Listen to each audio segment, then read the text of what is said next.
Okay dear student,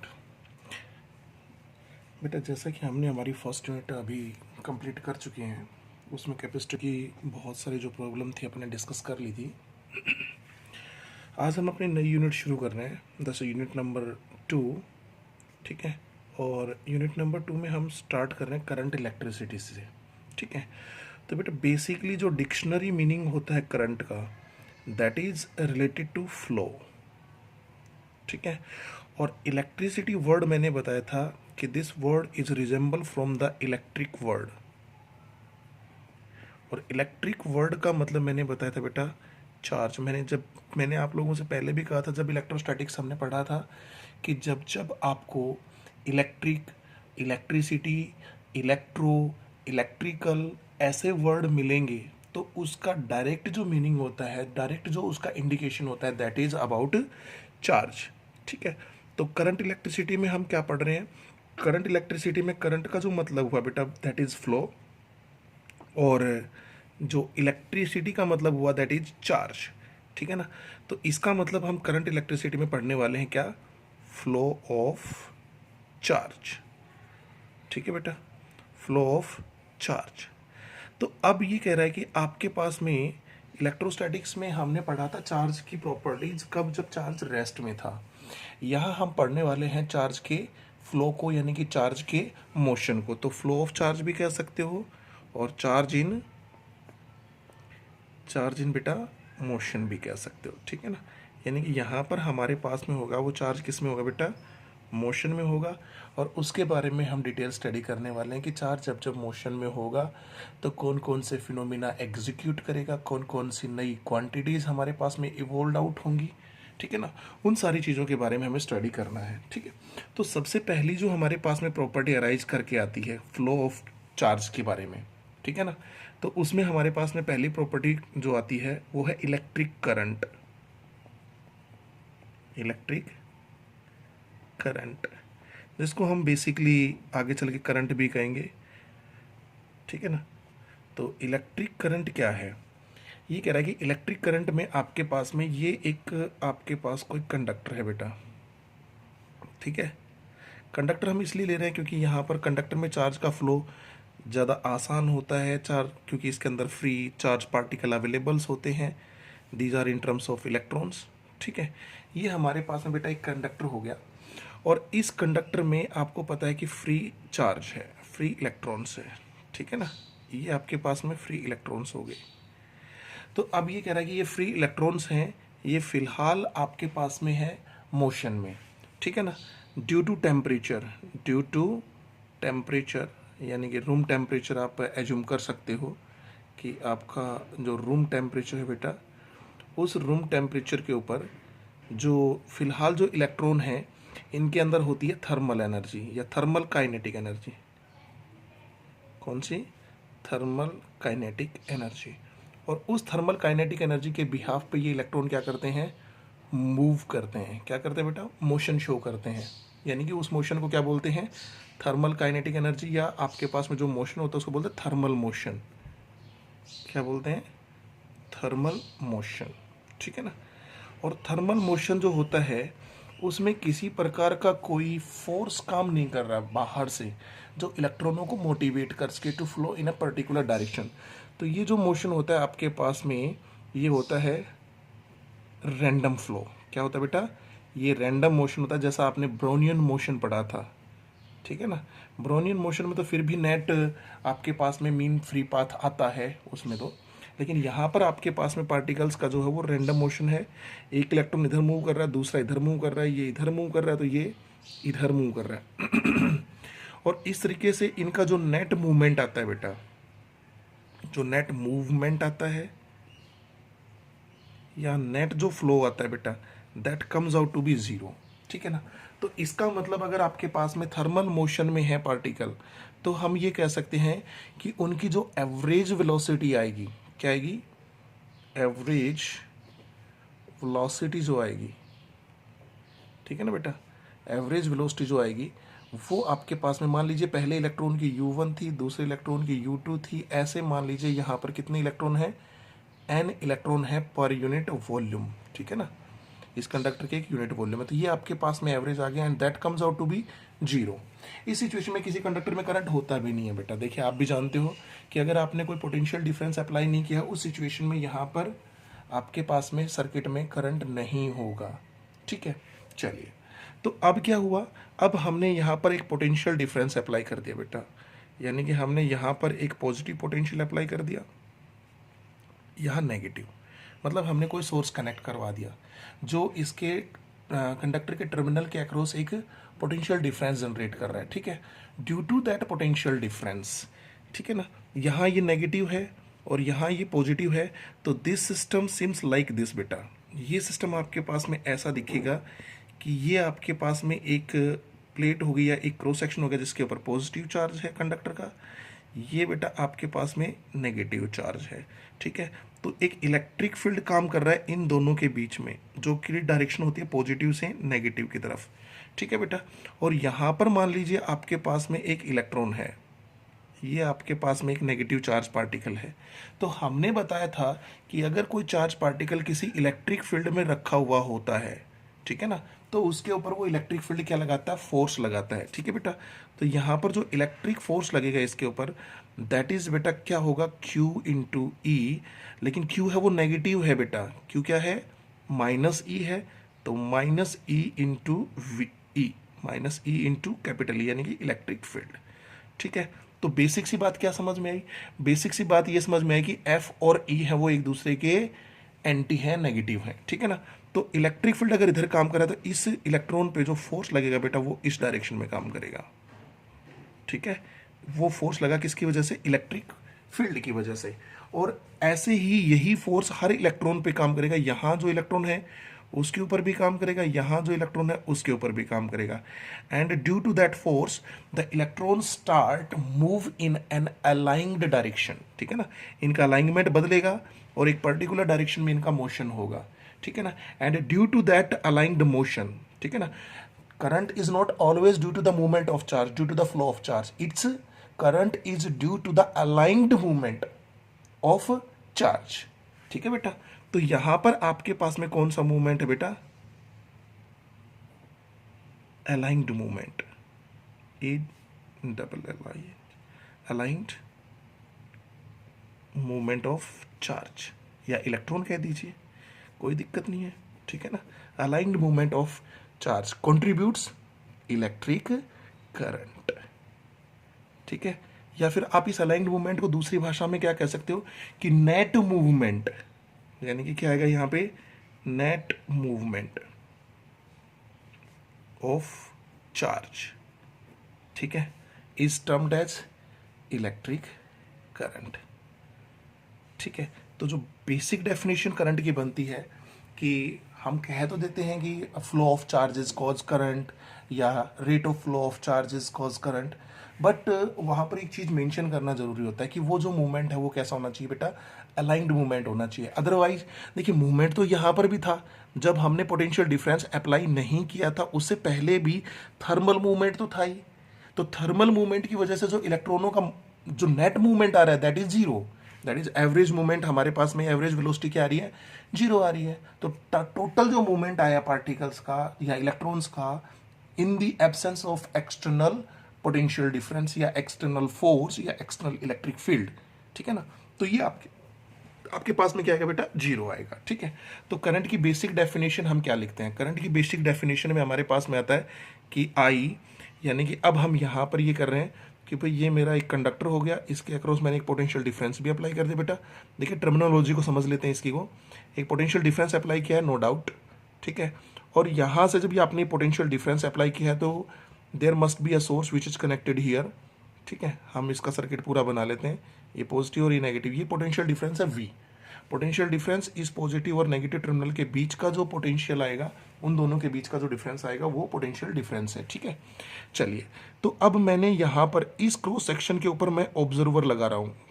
ठीक है ना, what ever be that observer, तो यहाँ से आपके पास में इलेक्ट्रॉन का फ्लो होगा सोर्स से, तो इस क्रॉस सेक्शन से बेटा, इस क्रॉस सेक्शन से एक डेल्टी टाइम में जो चार्ज फ्लो किया वो मान लीजिए डेल क्यू होगा। भाई इलेक्ट्रॉन फ्लो कर रहे हैं तो चार्ज तो फ्लो कर रहा होगा, डेफिनेटली फ्लो कर रहा होगा। तो मान लीजिए कि डेल टी टाइम में यहाँ से कितने इलेक्ट्रॉन फ्लो करके आए, वो जितने भी इलेक्ट्रॉन फ्लो करके आए होंगे, मान लीजिए 1 2 3 4 5 n, ठीक है ना, तो उनका जो कॉन्ट्रीब्यूशन आया होगा that is equal to n e. Is it right और नॉट भैया? एन इलेक्ट्रॉन फ्लो कर रहे हैं कितने टाइम में? डेल टी टाइम में। तो ये कह रहा है कि जो करंट हमारे पास में आएगा बेटा that is del q upon del t, ठीक है ना, या फिर आप इसको लिख सकते हो n e by del t, this is current, ठीक है। अब देखिए इलेक्ट्रॉन्स फ्लो कर रहे हैं बेटा इधर, ठीक है ना, तो आपके पास में जो इलेक्ट्रॉन्स का एंटी चार्ज होगा, मैं एंटी पार्टिकल नहीं बोल रहा हूं, मैं एंटी चार्ज बोल रहा हूं, दैट इज कि the positive charge which will flow against the direction of electron, यानी कि पॉजिटिव चार्ज इस डायरेक्शन में फ्लो कर रहा होगा। तो करंट की डायरेक्शन हमेशा वही ली जाती है बेटा जो फ्लो ऑफ पॉजिटिव चार्ज होती है। Is that clear? करंट की डायरेक्शन कौन सी होती है? फ्लो ऑफ पॉजिटिव चार्ज, या कन्वेंशनली वी कैन से कि direction opposite to the flow of electron, या direction opposite to the movement of electron, यानी कि जिधर इलेक्ट्रॉनों का मूवमेंट हो रहा है उसके अगेंस्ट हम लेते हैं किसकी डायरेक्शन को बेटा? करंट की डायरेक्शन को। Is that clear? तो ये हो गया हमारे पास में current. This is the average value of current, this is average value, ठीक है ना, ये हमारे पास में एवरेज वैल्यू बेटा किसकी? करंट की, ठीक है। अगर ये कह रहा है कि हमारे पास में अगर सर्किट में चार्ज वेरी कर रहा है, ठीक है ना, this is the constant flow of charge, अगर आपके पास में चार्ज का किसी प्रकार से वेरिएशन हो रहा है, ठीक है ना, या charge vary in through that cross section with respect to time, mean to say कि charge is a dependent function of time, ठीक है ना, लाइक कि आपके पास में अगर चार्ज इस फॉर्म में दे दिया कि charge flowing through a circuit is 2t² plus 5t बेटा, तो यहां पर आपके पास में जो सर्किट में फ्लो कर रहा है that is not a constant charge, ये आपके पास में जो फ्लो करेगा वो कांस्टेंट चार्ज नहीं है, ठीक है ना। तो हम यहां पर क्या निकालेंगे? We have to find out कि हम किसी पर्टिकुलर टाइम के ऊपर करंट की वैल्यू निकाल सकते हैं, ठीक है ना, at any particular instant of time. Suppose we say कि फाइंड आई, क्या निकालना है? आई करना है at t is equal to 2 second के ऊपर बेटा, ठीक है ना, तो t is equal to 2 second के ऊपर हमें आई निकालना है। तो what we do that is at any particular time, ठीक है ना, ये एक पर्टिकुलर टाइम इंस्टेंट है उसके ऊपर हमें निकालना है। तो that's the value of current is not average, that the value of current, that current is instantaneous value. So I instantaneous आपके पास में क्या होगा? ये बेटा आई एवरेज था, ठीक है ना, आई इंस्टेंटेनियस क्या होगा? आई इंस्टेंटेनियस में आपके पास में जो टाइम गैप है बेटा that is tending towards zero, ठीक है ना, यानी कि अगर आप टाइम के इंटरवल को बहुत ही स्मॉल कर देते हैं, ठीक है, तो उस कंडीशन में आपके पास में क्या आएगा? उस कंडीशन में लिमिट आ जाएगी कि del t tends to zero and del q by del t, ठीक है। और आपके पास में अगर टाइम बहुत छोटा है यानी कि इन्फिनिटेसिमली है, एक्सटेंडेड टेंडेड टुवर्ड्स जीरो, ठीक है ना, तो एक बहुत ही स्मॉल इंटरवल ऑफ टाइम के अंदर जो चार्ज इस क्रॉस सेक्शन से फ्लो करेगा बेटा that is also a very very small of charge, ठीक है ना। So this del Q is for small या very small and it's much smaller quantity is D Q, that is very very small, ठीक है ना, very very small और nearly equal to zero, ना के बराबर बेटा। तो आई इंस्टेंटेनियस बेटा आपके पास में क्या होगा? This is D Q by D T, ठीक है ना। तो चार्ज के वेरिएबल फ्लो के लिए आप ऐसा यूज कर सकते हो। अगर सर्किट में चार्ज का फ्लो वेरिएबल है तो आप ऐसे कर सकते हो, और चार्ज का अगर कांस्टेंट फ्लो कर रहा है तो आप एवरेज वैल्यू निकाल सकते हो, ठीक है ना। तो ये आपके पास में है करंट की बात। अब हम बात कर रहे हैं कि हमें ये समझना है, छोटी क्लासेस में हमने पढ़ा था कि भाई एक सर्किट है, सर्किट के अंदर इलेक्ट्रॉन फ्लो करते हैं, तो क्या बेसिकली हम ये आइडियोलॉजी लेके चल सकते हैं क्या एक्चुअल में इलेक्ट्रॉन फ्लो कर रहे हैं, ठीक है ना, ये चीज़ हमारे समझने की है, ठीक है। तो चलिए उस चीज़ को समझते हैं कि इलेक्ट्रॉन फ्लो करते हैं या मूव करते हैं, ठीक है, फ्लो करते हैं, मूव करते हैं, या सॉरी ड्रिफ्ट करते हैं। तो यहाँ पर हमें नेक्स्ट जो हमारे पास में एक सिचुएशन लेनी है, आप इस चीज़ को देखिएगा। let beta this be a pipe and this pipe is filled with identical balls. Is that clear? This pipe is filled with some identical balls like this up to end. सारी की सारी ball है बेटा वो identical है, बिल्कुल हूबहू एक जैसी बॉल है, कोई फर्क नहीं है, सारी एक ही कंपनी की एक ही ब्रांड की सारी बॉल है, ठीक है ना, लाइक दिस। चलिए, अब आपको नहीं पता है कि इसके अंदर बॉल भरी हुई है, ठीक है, तो मैंने यहाँ से वैसे ही एक आइडेंटिकल बॉल को उठाया बेटा, और इस बॉल को मैंने यहाँ पर प्लेस किया और उसको किया पुश, ठीक है ना, अंदर की तरफ पुश किया, तो यहां से क्या होगा, एक वैसी ही आइडेंटिकल बॉल बाहर आकर गिरेगी। बोलो गिरेगी कि नहीं गिरेगी?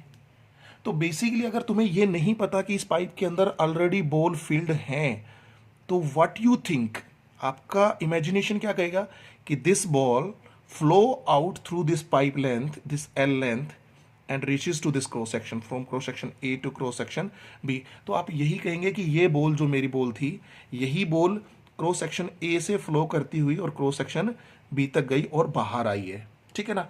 बट इन एक्चुअल प्रैक्टिस जब आपको ये पता है कि इसके अंदर बॉल है, ये जो बॉल अंदर गई है वो बॉल ये नहीं है, हालांकि आइडेंटिकल है तो इनको डिफ्रेंशिएट करना थोड़ा सा मुश्किल होगा, ठीक है ना। लेकिन आइडियोलॉजी अगर आप देखेंगे, जब आप इस बॉल को यहां रखा तो ये जो जब बॉल बाहर आएगी तो ये बॉल यहां होगी, ठीक है ना, और ये वाली बॉल यहां, ये वाली यहां, ये वाली यहां, ये वाली यहां, ये वाली बाहर आ जाएगी। तो बेसिकली क्या हुआ, इस बॉल ने इसको धक्का लगाया, then this ball get skid, और इस बॉल ने इसको धक्का लगाया तो इट्स गेट स्किड, और इस स्किड मोशन को, ये जो आपके पास में ये जो स्कीडिंग हो रही है बेटा, इसको हम देसी भाषा में बोलते हैं ड्रिफ्टिंग। क्या बोलते हैं? ड्रिफ्टिंग, ठीक है। तो बेसिकली अब आप बताइए कि अगर मैं यही बॉल वाला जो सिस्टम अगर इलेक्ट्रॉन के ऊपर अप्लाई करता हूं, तो इलेक्ट्रॉन बेसिकली ड्रिफ्ट कर रहे हैं, स्किड कर रहे हैं, या फिर फ्लो कर रहे हैं। तो यहां से हमें समझ में आएगा कि इलेक्ट्रॉन्स किसी कंडक्टर के अंदर क्या करते हैं बेटा, ड्रिफ्ट करते हैं। क्या करते हैं? ड्रिफ्ट, ठीक है। तो अगर ड्रिफ्ट करते हैं तो फिर बात करते हैं ड्रिफ्ट वेलोसिटी के बारे में, ठीक है। तो अब हमारे पास में जो नेक्स्ट कंसेप्ट आ रहा है बेटा, that is the concept of drift velocity, ठीक है। तो उस कंसेप्ट के ऊपर थोड़ा सा अपन फोकस करते हैं कि what is the concept of drift velocity. तो लेट्स सी,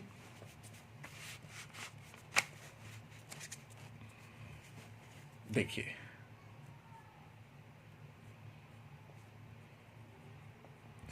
ड्रिफ्ट वेलोसिटी, ठीक है।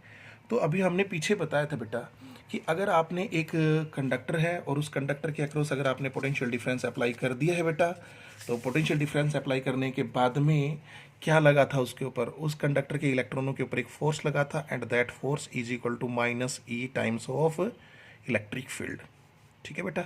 ये बात यहाँ मैंने अभी पीछे वाले टॉपिक पे मैंने आप लोगों को समझा दी थी।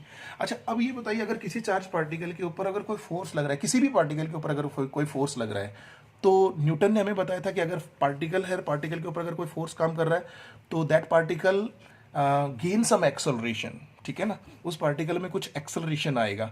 तो यहाँ पर हमारे पास में जो कंडक्टर था और उस कंडक्टर के अंदर जो इलेक्ट्रॉन फ्लो कर रहे थे बेटा, इन कंडक्टर में मान लीजिए ये एक इलेक्ट्रॉन था जो इस डायरेक्शन में था, ठीक है ना, और ये अब यूं फ्लो कर रहा है पहले, और अब ये फ्लो की डायरेक्शन है ये वाली, ठीक है ना। इधर आपका इलेक्ट्रॉन फ्लो कर रहा है, तो आपकी बेसिकली जो वेलोसिटी की डायरेक्शन है वो क्या हुई है, चेंज हुई है, ठीक है। अगर वेलोसिटी की डायरेक्शन चेंज हुई है तब भी मैं ये कहूंगा कि यहाँ पे एक्सेलरेशन था, आया है, ठीक है ना।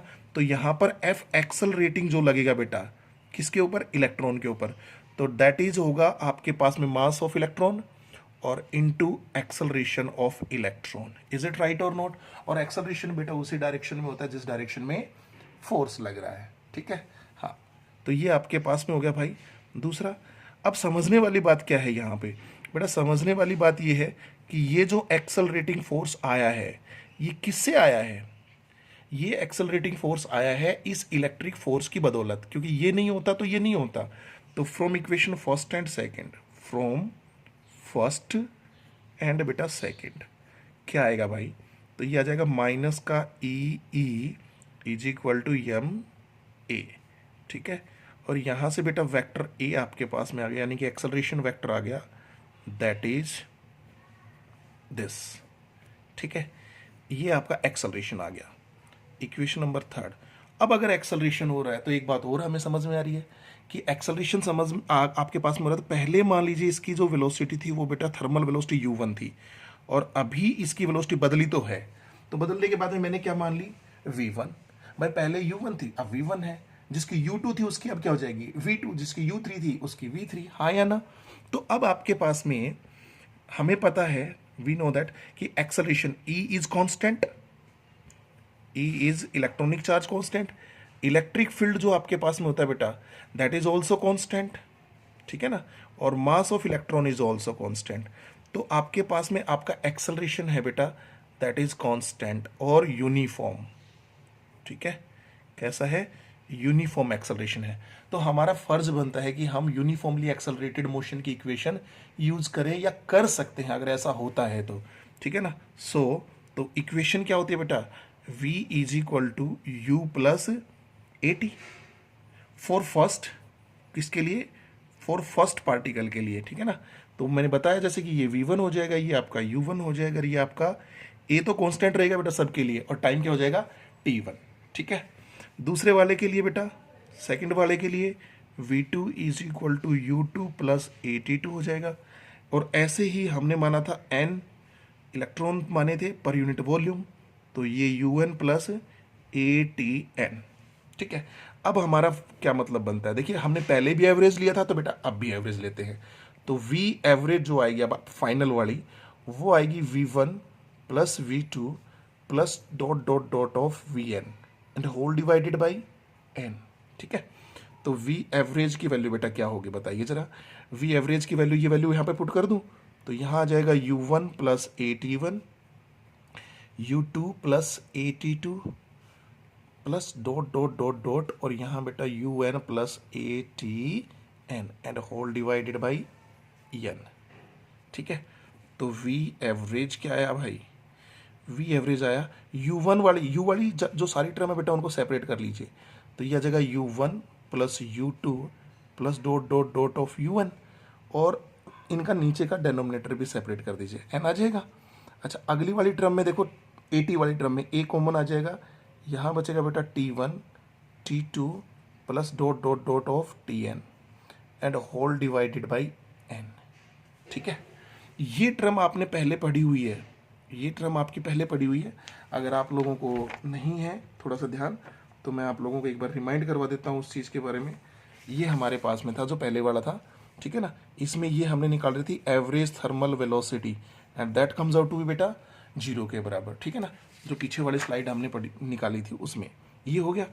तो आपके पास में बेटा v एवरेज क्या हो जाएगा, v एवरेज ये आ जाएगा आपके पास में बेटा किसके बराबर, a, अगर वेक्टर में लेना है वेक्टर में ले लेते हैं, तो a पे वेक्टर लगा दिया, और यहाँ आ जाएगा बेटा आपके पास में t एवरेज, ठीक है। ये भी तो t एवरेज है, ठीक है। चलिए तो ये t एवरेज है बेटा, this t average is written as tau, ठीक है ना। ये टॉर्क का जो सिंबल होता है टॉय, इसको बोलते हैं, and this is average relaxation time, क्या कहलाता है, एवरेज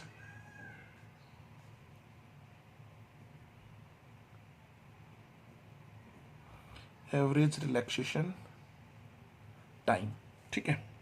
इस पे चर्चा करेंगे, रिलैक्सेशन टाइम पे चर्चा करेंगे, अभी पहले अपन इसकी बात कर लेते हैं। तो v एवरेज क्या आएगा बेटा, तो v एवरेज a का वैल्यू आपने निकाल रखा है, ये रहा, तो minus E vector by m into toy, ये एवरेज वैल्यू आ गई वेलोसिटी की, and this average value of velocity is called drift velocity, क्या कहलाएगी, क्योंकि ये नेट है और ये नॉन जीरो है, this is net and this is non zero, ठीक है ना।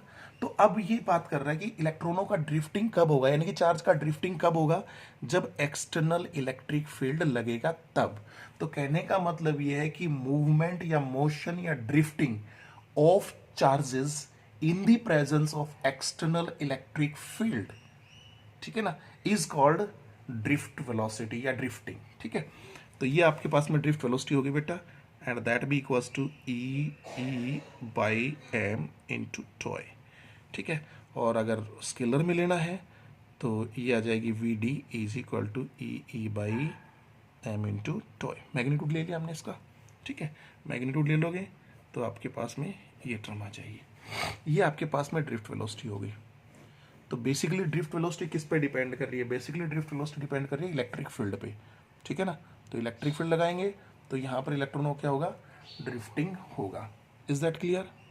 ठीक है, अब बात करें थे रिलैक्सेशन टाइम क्या होता है। तो रिलैक्सेशन टाइम आपको पता है कि एक कंडक्टर है और उसके अंदर भाई फ्री इलेक्ट्रॉन है, तो वो फ्री इलेक्ट्रॉन जब मूव करेंगे in the presence of external electric field. ठीक है, तो जब इलेक्ट्रॉन आपके पास में मूव कर रहा है तो इस इलेक्ट्रॉन का क्या होता है बेटा? कोलिजन। क्या होता है? कोलिजन। किनके साथ में होता है? एटम्स भी होंगे यहाँ पे और आयंस भी होंगे। ठीक है ना, और दूसरे इलेक्ट्रॉन्स भी होंगे। तो उनके साथ में जब इनका कोलिजन होता है, ठीक है ना, तो अब क्या हुआ कि एक इलेक्ट्रॉन यहां से चलना शुरू किया, यहां से। ठीक है ना, ए पॉइंट से चला और ये चलता गया चलता गया चलता गया, और यहां जाकर बी पॉइंट पे जाकर वो किसी एटम से या आयन से क्या कर गया? कोलाइड कर गया। ठीक है ना, यहां कोलिजन हुआ है तो this is called first collision. This is बेटा फर्स्ट कोलिजन। ठीक है, अब ये फिर आगे चला और यहां पर गया और यहां पर सी पॉइंट पे उसका हो गया सेकंड कोलिजन। ठीक है ना, तो इन दो कोलिजन के बीच में, ठीक है ना, दो कंसेक्यूटिव कोलिजन, तो the time gap between two या time taken by the electron between two successive collision या टू कंसेक्यूटिव कोलिजन्स। ठीक है ना, दो कंसेक्यूटिव या दो सक्सेसिव, सक्सेसिव का मतलब one just after the other. ठीक है ना, तो यहां पर दो कोलिजन हुए, पहला और दूसरा। इन दोनों के बीच में, इन दोनों के बीच में यानी कि बी से सी तक इलेक्ट्रॉन था, वो था रिलैक्स, यानी कि बिना किसी से टकराव किए, बिना किसी से कोलाइड किए। ठीक है ना, तो उसी को हम क्या बोलते हैं? उसी को हम बोलते हैं relaxation time. So this time is called relaxation time. और ऐसे ही डिफरेंट डिफरेंट सक्सेसिव कोलिजन्स के टाइम का हम क्या निकाल लेते हैं? एवरेज निकाल लेते हैं। पहले कोलिजन का टाइम, पहला सक्सेसिव कोलिजन का टाइम, दूसरे सक्सेसिव कोलिजन का टाइम, ऐसे। ठीक है ना, और कितने कोलिजन हुए? n। तो ये हमने ऐसे निकाला हुआ है। तो this is called relaxation time. Relaxation time is what बेटा? कि time taken by the electron between two successive collision is called relaxation time. So this is the concept of drift velocity. In next lecture we will discuss about the relation between drift velocity and mobility, electric field, and what is current density, and derivation of Ohm's law. ठीक है, have a nice day, stay safe, stay home.